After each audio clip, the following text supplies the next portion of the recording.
Riverside, Georgia, breathed history that seeped through the cracks of old brick walls and hummed in the branches of the pines encircling the town. It was a place where summer wrapped everything in sticky heat, and evenings carried the scent of dust and resin.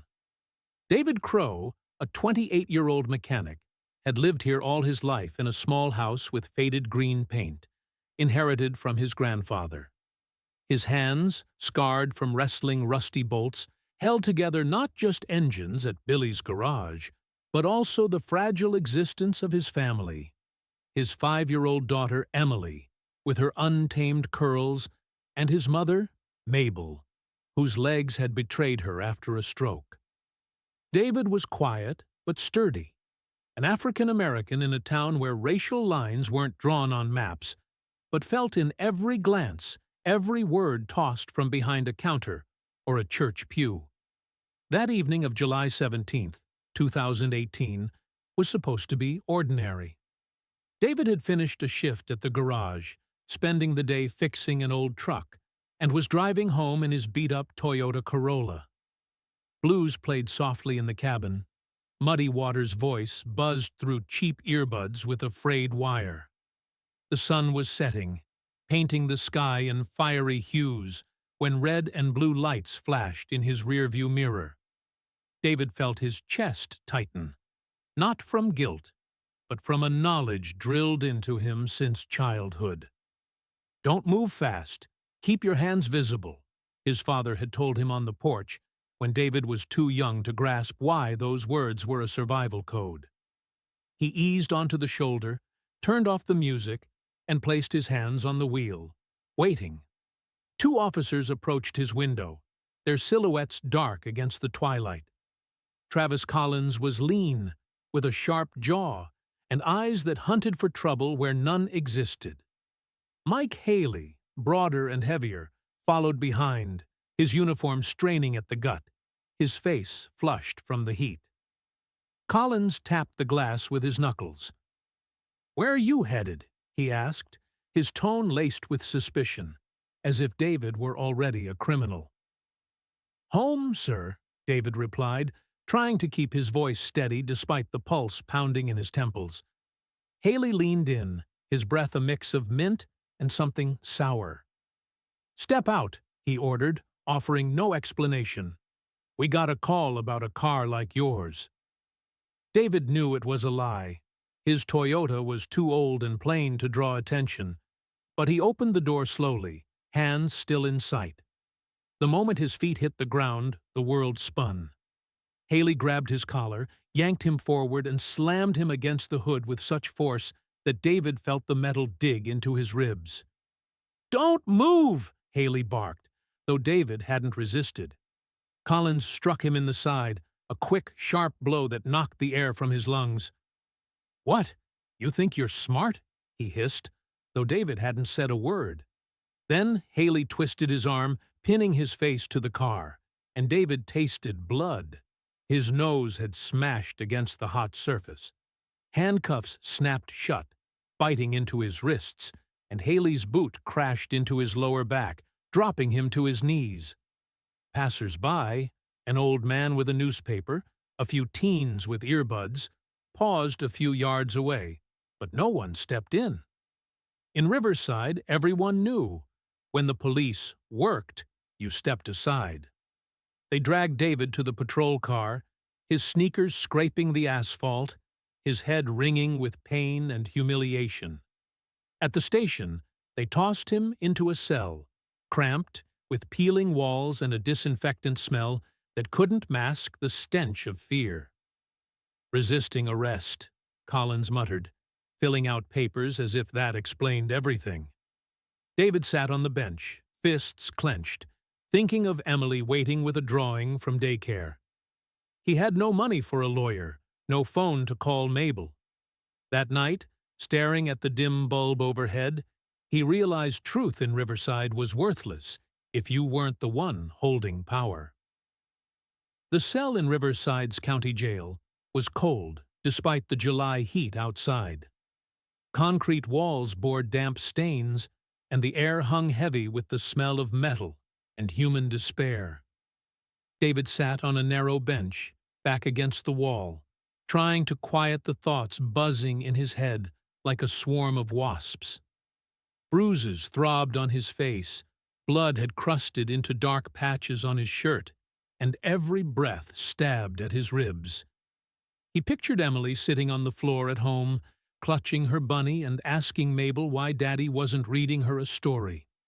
Mabel, no doubt, sat in her chair, hands trembling from weakness, eyes searching for an answer she didn't have. David couldn't call. They'd taken everything but his clothes, and that helplessness choked him more than the cell's confines. The next morning, they hauled him to court. The room was small, with worn wooden benches and a portrait of some long-dead judge on the wall. Judge Henry Pearson, an old man with a snowy beard, sat at the bench, flipping through papers with a detached air. The prosecutor, a thin blonde in a crisp suit, read the charges in a voice that sliced the silence. David Crowe, resisting arrest, assault on officers Travis Collins and Mike Haley. David clenched his jaw. Assault? He hadn't raised a hand, hadn't shouted. But here, that didn't matter. The judge peered over his glasses. "Got a lawyer?" he asked. "No, Your Honor," David replied, his voice cracking with shame. His public defender, Paul Wilson, looked like he'd just rolled out of bed, shirt wrinkled, eyes glassy. He hadn't spoken a word to David before the hearing. The proceedings were brief and merciless. Collins and Haley stood before the judge, uniforms pristine, faces calm as if they'd just saved the world.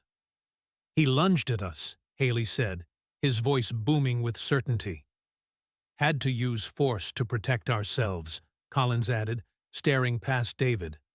Their lies flowed smoothly, like a rehearsed play. Wilson stood, mumbled something about insufficient evidence, and sat back down without glancing at David. Pearson banged his gavel. $500 fine or 30 days, he declared, as if choosing between coffee and tea. For David, it was a sentence. $500 was weeks of work he didn't have. "I'll serve," he said quietly, and they led him back to the cell. Days in jail stretched like tar. David lay on a mattress thin as paper, listening to other inmates cough or curse in their sleep. He imagined Mabel telling Emily that Daddy was busy, and felt his heart tear apart. But on the 6th day, something shifted. A guard, an old man with a smoke-roughened voice, tossed out, "Visitor for you, Crowe." They brought David to a cramped room with a chipped table.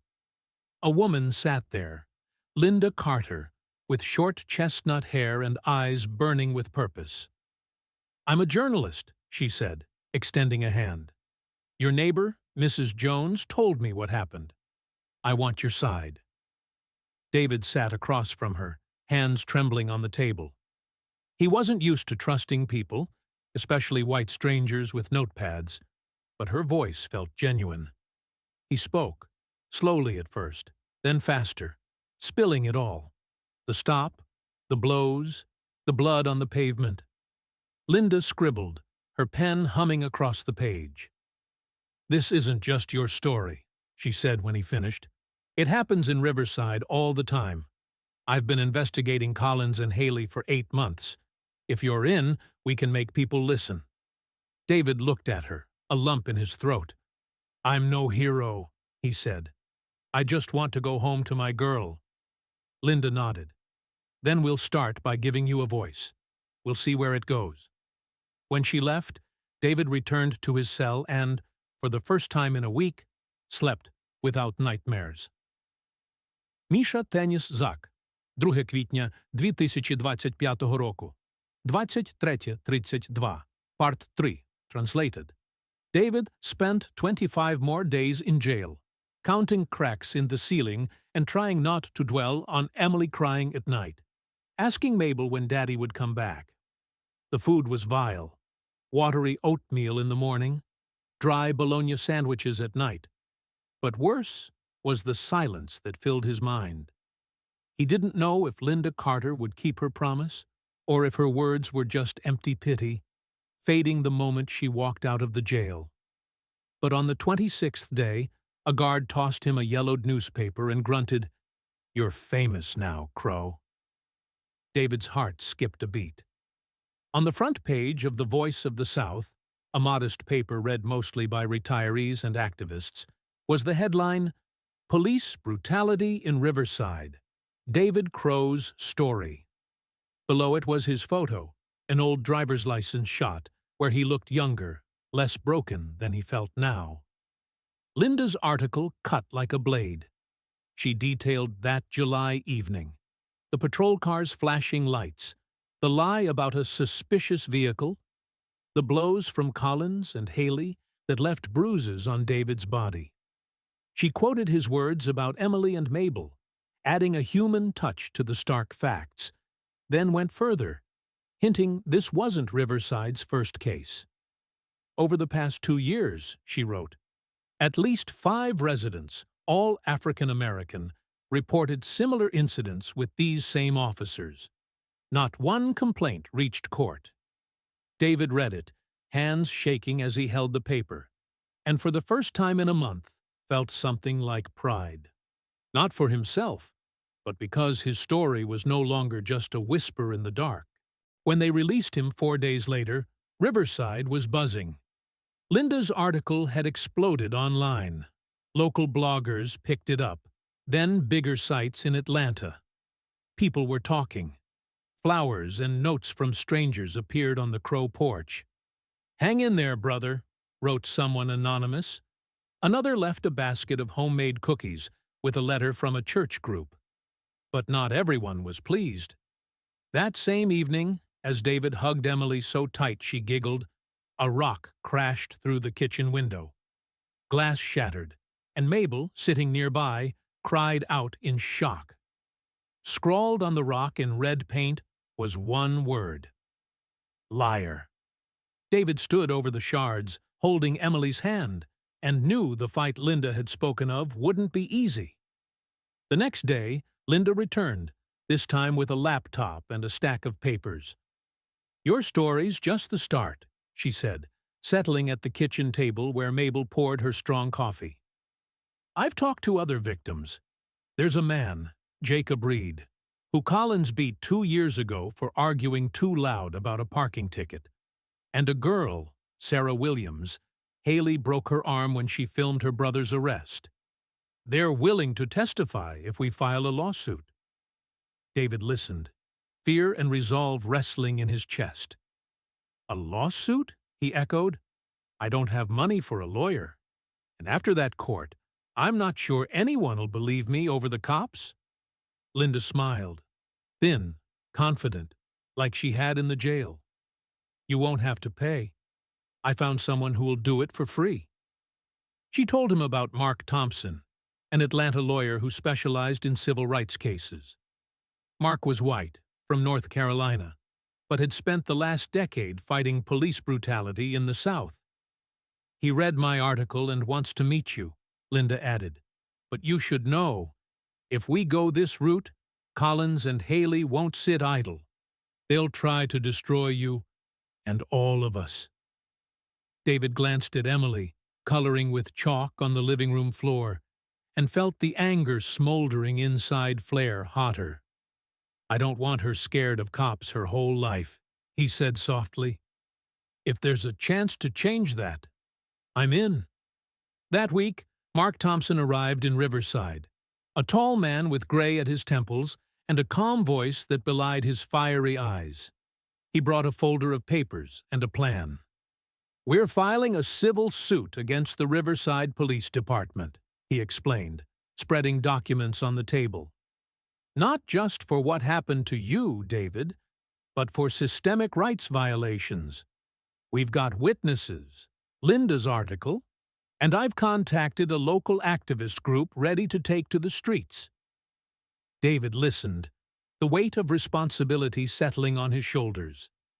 He was just a mechanic, not a hero, but now his name was a symbol, and not just for him. That night, after Mark left, David sat on the porch, staring at the stars above the pines. Emily slept inside, and Mabel hummed an old hymn as she washed dishes. He knew dark days lay ahead. Threats, lies, maybe worse. But for the first time in a long while, he felt he wasn't alone. And when two young guys knocked the next morning with "Justice for David" signs, he realized there was no turning back. David stood on his porch, holding one of the signs the boys had brought that morning. "Justice for David." Black letters on white looked rough but powerful, like a shout he'd never dared let out. In the past 2 days, Riverside had shifted, or maybe he'd started seeing it differently. Neighbors who once just nodded over fences now stopped to chat. Mrs. Jones, the old widow across the street, brought a bowl of chicken soup and said, "We're with you, son." It's about time. But support came with shadows. Every night as Emily slept, David heard bangs on the trash cans out back, and once woke to tires squealing down the road. He knew Collins and Haley, or their buddies, were watching, waiting for him to break. Mark Thompson returned to Riverside a week after their first meeting, this time with a concrete plan and a suitcase stuffed with legal papers. He sat at David's kitchen table, sipping tea Mabel insisted on brewing, and laid out documents like cards in a high-stakes game. "Here's what we've got," he began, his voice steady but firm as steel. "A civil suit against the Riverside PD for violating your rights, David, plus statements from Jacob Reed and Sarah Williams. Linda's dug up more stories, unofficial, but they back the pattern. We're also requesting an internal investigation into Collins and Haley." David listened, hands on his knees, feeling everything inside tighten. "What if they say I'm lying?" he asked. Mark glanced over his glasses. "They will.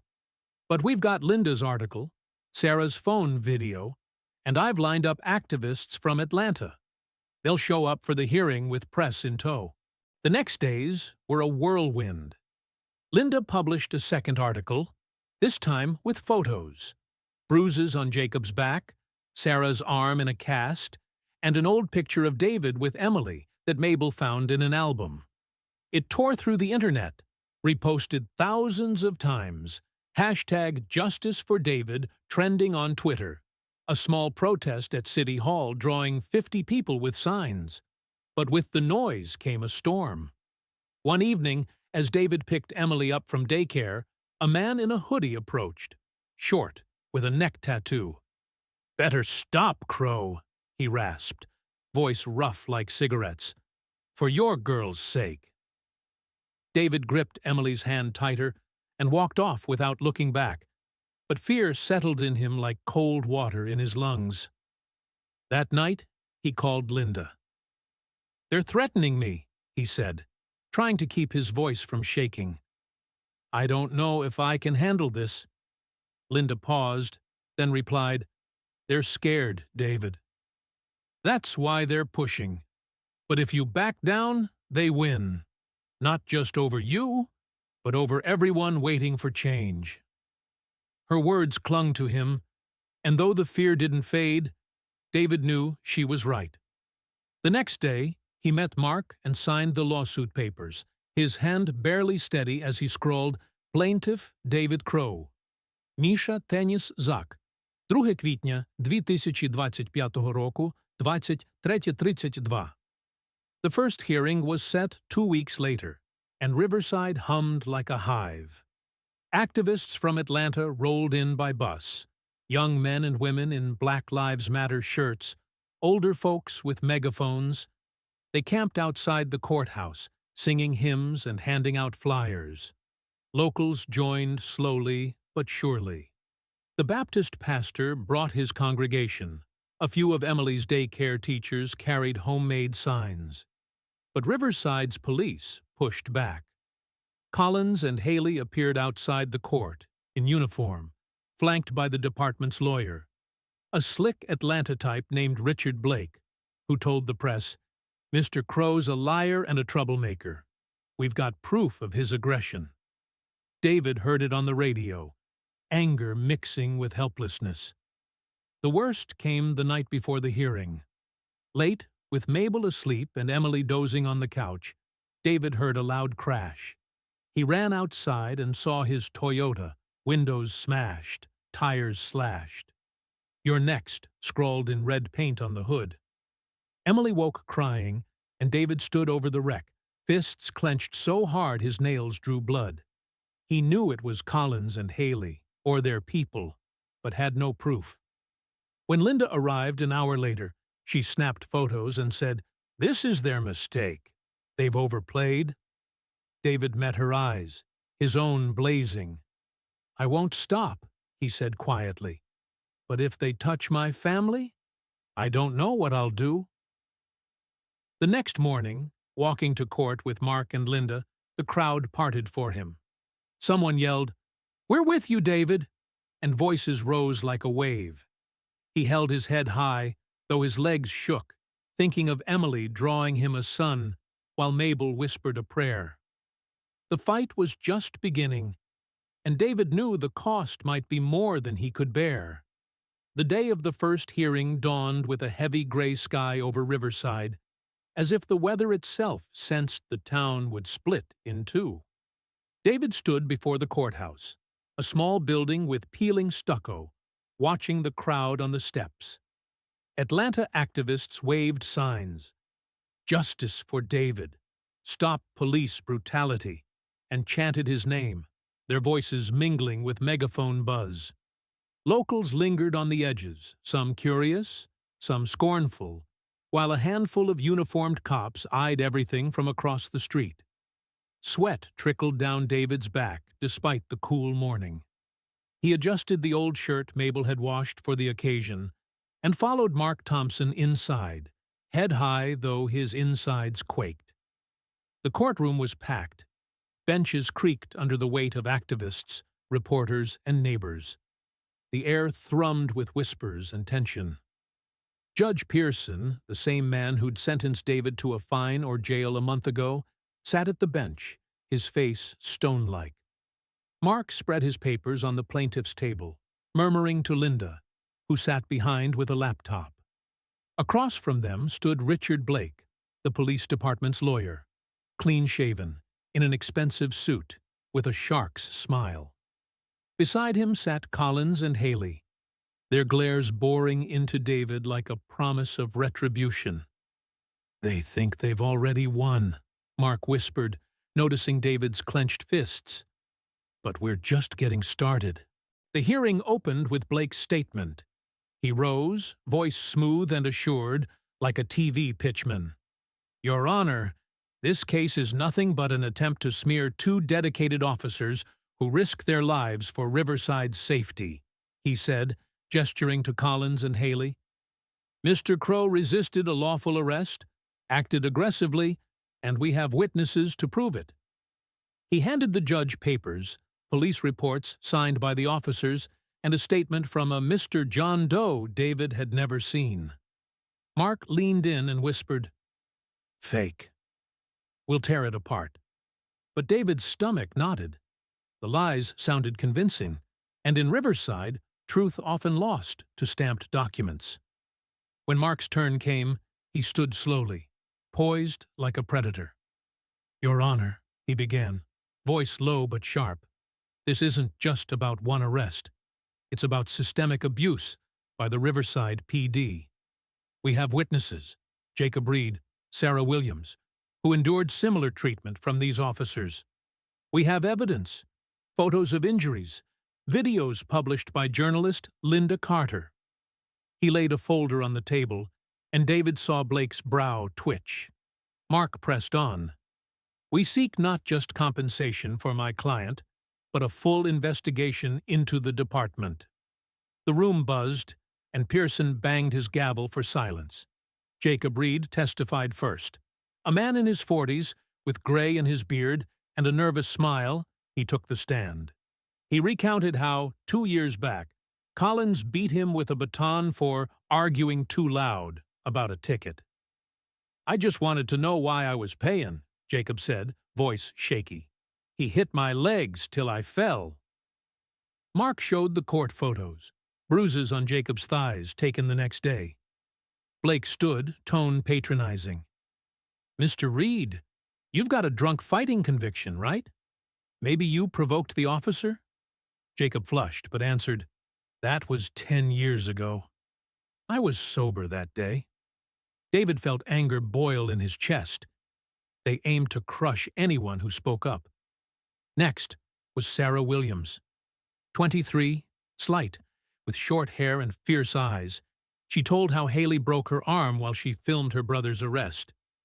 "I was holding my phone, and he grabbed me, twisted till I heard it snap," she said, showing a wrist scar. Mark played the video, grainy but clear. Haley snatching the phone, Sarah's scream cutting the air. The room froze, but Blake jumped up. "That's no proof," he snapped. "The video's edited, and she could have resisted." Sarah pressed her lips tight, saying nothing. David saw her strain and felt a pang of guilt. She was here because of him. The climax came when David took the stand. He sat, every eye piercing him. Mark asked, "Tell us what happened that night, Mr. Crowe."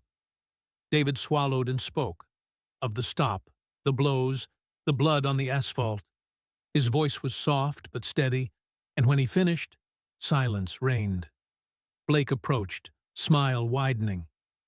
"You say you didn't resist, but the officers say otherwise. Why believe you over them?" David met his gaze. "Because I'm not lying," he said simply. "I was just going home to my girl." Someone in the crowd sniffled, but Blake shrugged. The hearing ended without a ruling. Pearson called a week's recess to review evidence. Outside, a storm awaited. Activists cheered, but someone yelled, "Get out of town, Crowe!" A rock whizzed past David's head, cracking on the pavement. Mark yanked him aside. "It's not over," he said. David nodded, but one thought spun in his mind. Emily. He got home late, hugged his daughter, and vowed to endure for her. The week between hearings dragged like eternity for David. Riverside seethed. Daily protests erupted outside the courthouse. Atlanta activists pitched tents on the City Hall lawn, and locals split into camps. Some left supportive notes at the Crowe door. Others muttered insults as he passed. Police tightened patrols, and every night David saw patrol car lights flicker past his window. Threats didn't stop. One day, someone spray-painted, "You lost" on his door. Another, Emily came home from daycare with a torn backpack. The teacher said, "Boys were joking." David held her longer that night, whispering it'd be okay, though he barely believed it himself. But retreat was impossible. His name had grown bigger than him. Mark Thompson worked tirelessly, prepping for the final hearing. He unearthed new evidence. Body cam footage from Collins and Haley over 2 years, forgotten by the department. Some showed them using force without cause. On an elderly man begging for his dog, a teen just standing on a corner. "This is our ace," Mark said, eyes gleaming. Linda published a third article, embedding the footage, and outrage hit national news. CNN ran the story, dubbing Riverside the town where justice stays silent. Pressure mounted, and David felt perched on a cliff. One step could settle it or shatter everything. The final hearing dawned with thunder rolling over Georgia, as if warning of the storm inside the courtroom. The crowd outside swelled beyond any before. Hundreds with signs, TV cameras, a roar of voices. Inside, Judge Pearson looked weary, his beard whiter still. Richard Blake opened with a last gambit. He called a witness, Bill Turner, a Riverside bar owner, who claimed he saw David yelling at officers that night. "He was drunk and hostile," Turner said, avoiding David's eyes. Mark shot up. "Your Honor, we have a medical report. No alcohol in my client's blood." And Mr. Turner owes the department fines. Maybe this is his payoff? The room hummed, and Pearson frowned, telling Turner to sit. Mark's turn came next. He recalled Sarah Williams and Jacob Reed, adding a new witness, Eddie Jones, an ex-Riverside cop who'd quit a year ago. Eddie, thin with trembling hands, spoke softly. I saw Collins and Haley beat people for nothing. They made me shut up, but I can't anymore. He handed Mark a file, internal complaints the department buried. Blake leapt up, shouting, bias, but Pearson slammed his gavel. Enough, he snapped. I want those cam recordings. Mark handed over discs, and the room filled with sounds of blows and cries from the videos. Undeniable proof. When David took the stand last, he faced the judge, every stare drilling into him. What do you want, Mr. Crowe? Pearson asked, meeting his eyes for the first time. David paused, then said, I want my girl not to fear the police. For no one to fear. His voice wavered, but held, and the room went still as before thunder. Blake tried to speak, but Pearson raised a hand. I've seen enough, he declared. After an hour's break, he returned with a ruling. The department was guilty of violating David's rights. $50,000 in compensation. Collins and Haley suspended pending further investigation. The room erupted, cheers, curses, but David just stood, legs buckling. Victory wasn't sweet. That night, as the storm eased, David sat on the porch, staring at wet pines. Emily slept inside. Mabel prayed softly in the kitchen. Linda called, voice excited. You did it, David. This is just the start. People statewide are talking reform. But David knew Collins and Haley wouldn't vanish. 2 days later, someone torched Jacob Reed's shed. Sarah faced online harassment. Mark warned, they might appeal, but we're ready. David nodded, but his mind wasn't on court. It was on the scars the fight left, beyond the physical. Months passed. David spent the compensation on home repairs and new sneakers for Emily, giving the rest to Mabel for meds. Collins and Haley faced trial. Both got 2 years probation and fines, stripped of badges. Riverside began to shift. A new sheriff took over.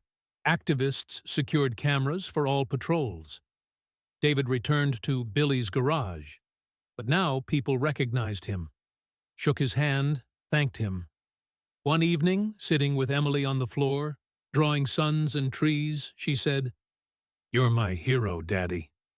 David smiled, warmth filling his chest for the first time in ages. He hadn't sought fame or revenge. All he wanted was a home where his family could breathe free. And as the sun sank behind the pines, bathing Riverside in golden light, David realized that might be enough. The fight was over. Not perfect, not without loss, but with a small victory that changed more than he'd ever imagined.